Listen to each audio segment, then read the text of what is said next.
Hi, my name is Sarah Hoffman, and the issue that I have chosen is the lack of mental health resources in Nebraska. For the scope of the issue, in Nebraska, 275,000 adults have a mental health condition. In 95% of Nebraska counties, which is 88 out of the 93, are considered mental health professional shortage areas according to the federal standard. There are 0 behavioral health providers in 29 Nebraska counties. And Nebraska has roughly 8 psychiatrists per 100,000 people, compared to the national average of 14 per 100,000. But in rural areas, this is closer to 3 psychiatrists per 100,000 people. For duration and history, in 1947, legislature created the Nebraska Psychiatric Institution, and it consisted of 92 beds, a special research ward, day therapy for children and adults, and facilities for intensive study of psychiatric problems of children.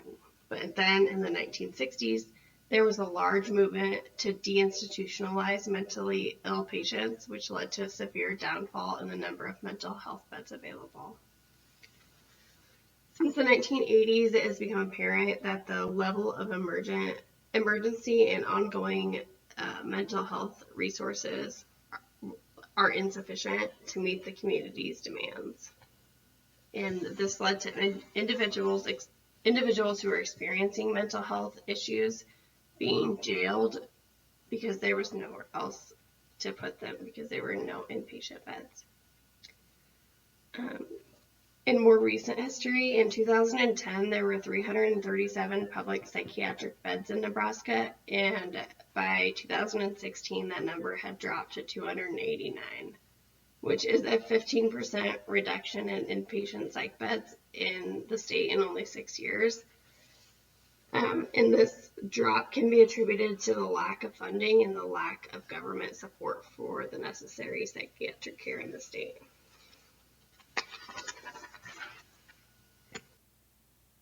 Demographics. Mental illness occurs in both children and adults, of course.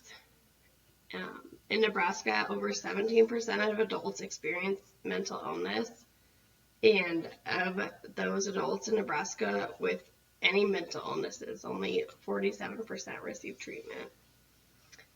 As far as adolescents, in 2014, 1 in 3 school students reported feeling depressed in the past year, and 1 in 5 high school students reported that they seriously considered attempting suicide in the past year.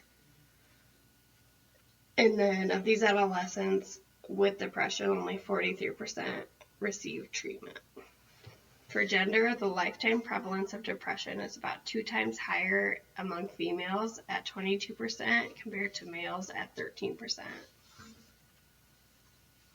As far as race and ethnicity go, depression and suicide attempts are higher among Hispanic students when compared to the white non-Hispanic counterparts. And research has found that in Nebraska, adult American Indians were at a higher risk for depression and for mental health. As far as income and socioeconomic class, the overall pattern regarding incomes indicates that a person in higher income groups have better behavioral health status compared to those in lower income groups. So 33% of persons in the lowest income group reported that they have had depression, and only 12% of those in the highest income group have reported that they have depression. So what is causing the lack of all of these mental health care resources? The first and probably most significant is the lack of qualified mental health care providers. Now, the nation is currently looking at a significant clinician shortage across all specialties, and mental health does not escape that. Nationally, just over 7,000 mental health clinicians are needed to fill the shortage. And in addition to the lack of providers, insurance coverage can provide even more limited resources. 42% of patients see high cost and limited insurance coverage as their main barriers to accessing mental health care. As patients face limited options for their in-network mental health care, they either face large medical bills or they are unable to visit a mental health provider at all. Another significant cause as to why people do not seek mental health care is because of the stigma associated with it. 31% of respondents in a survey from the National Council of Mental Well-Being said that they wanted to access mental health care, but they were worried about what others would think of them.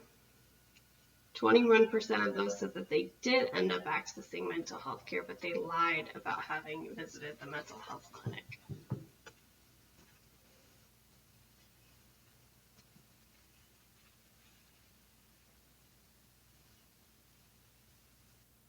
For current resources available, there is the National Alliance of Mental Health Nebraska, and it is a nonprofit grassroots organization that is dedicated to education, support, and advocacy for anyone whose life has been touched by mental illness. They are funded in part by grants from the Nebraska Department of Health and Human Services and membership dues and donations. Their membership consists of individuals with mental illness, their families and friends, and concerned mental health providers. Another resource is the Mental Health Association of Nebraska, which was incorporated in 2001. They are a completely peer-operated and participant-driven organization, and they provide a variety of different programs available to individuals with mental health and or substance use and or addiction issues, as well as crisis prevention. My first proposal as to how we can help the lack of mental health resources in Nebraska is the collaborative care model. This model is based off of people in need of mental health care going to their primary care office, going to see their normal doctor, and then in this office there is a team of people including behavioral health care managers, psychiatrists, and oftentimes other mental health professionals who are all empowered to work at the top of their licenses and provide the best care to this patient. The collaborative care model has been proven to be an effective way to negate stigmas associated with receiving mental health care, as the patient does not need to go to a mental health care office to receive care. And since primary care providers are already have an established relationship with these patients, they are much better able to judge the changes in the patient's behavior as they start new medication trials, which therefore allows them to better judge the effectiveness of the medications. For people in Nebraska who suffer from mental health illnesses who either do not have access to or are unable to get to appointments for months because of scheduling, or they simply can't afford to repeatedly see a psychiatrist for proper treatment and management, the collaborative care model is an effective plan to help them to be appropriately treated for their mental health disorders. Using the collaborative care model, patients receive help faster and experience a greater reduction of symptoms without excessive expense. As far as cost, funding, and implementation go, a long-term study showed that for every $1 spent on collaborative care for depression, $6.50 was saved in overall long-term healthcare costs.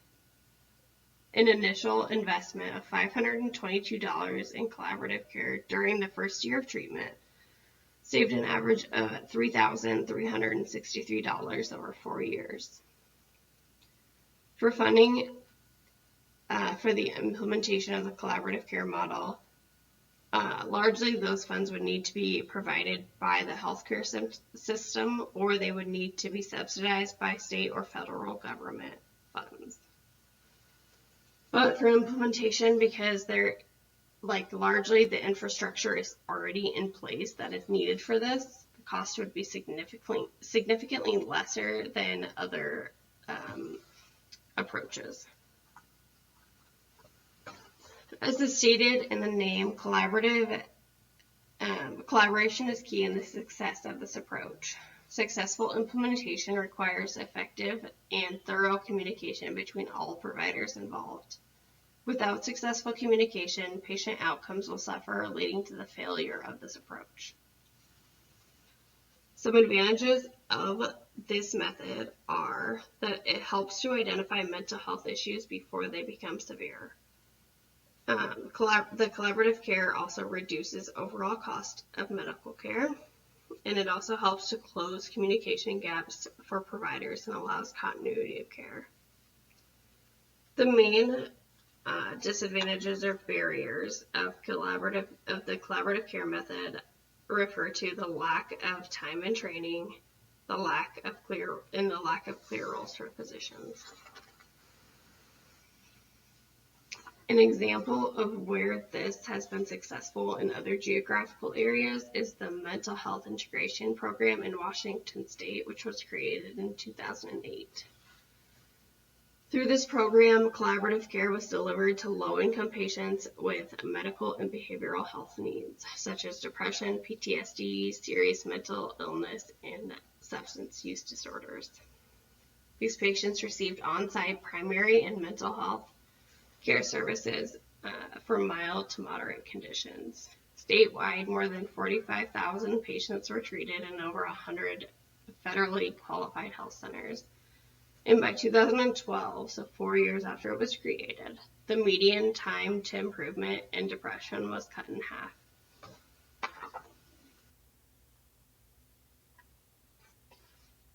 The second approach that I would choose to help increase mental health resources in Nebraska is telepsychiatry.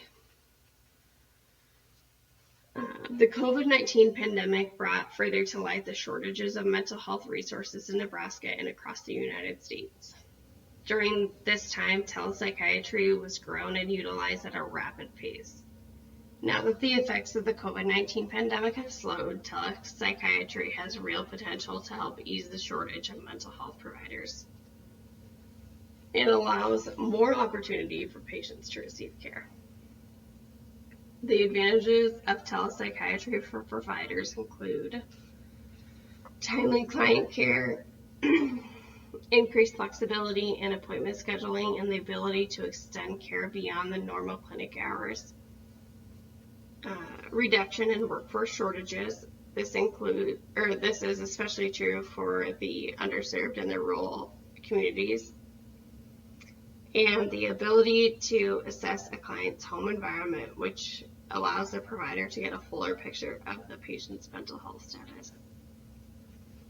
For patients, the advantages include that it allows access to specialized providers with expertise in the patient's area of concern, regardless of the provider's geographical location in comparison to the patient. The use of telepsychiatry also allows patients to receive care while not requiring them to take significant leave from work. It also allows them to continue their child care or caregiving responsibilities if that is applicable to them, while still receiving mental health care, which has been nearly impossible for those patients prior to telepsychiatry. Disadvantages of telepsychiatry include decreased face-to-face interactions between patient and provider, which can cause a lack of personal touch.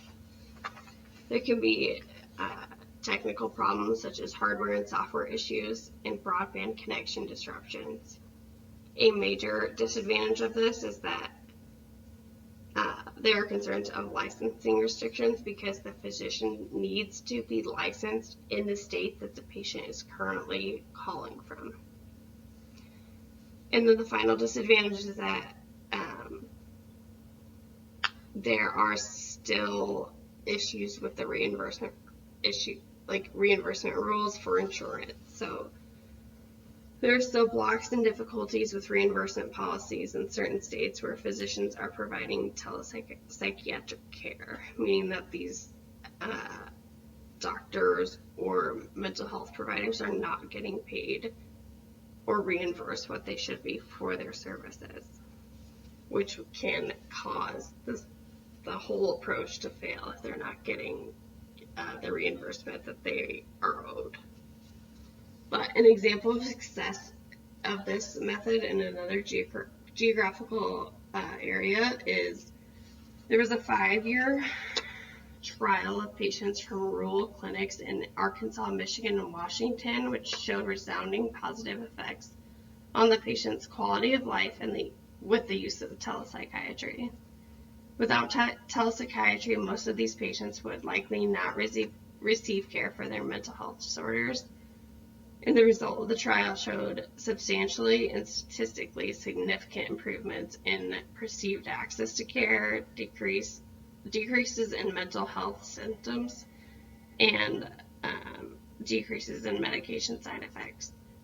And it also showed improvements of the patient's quality of life.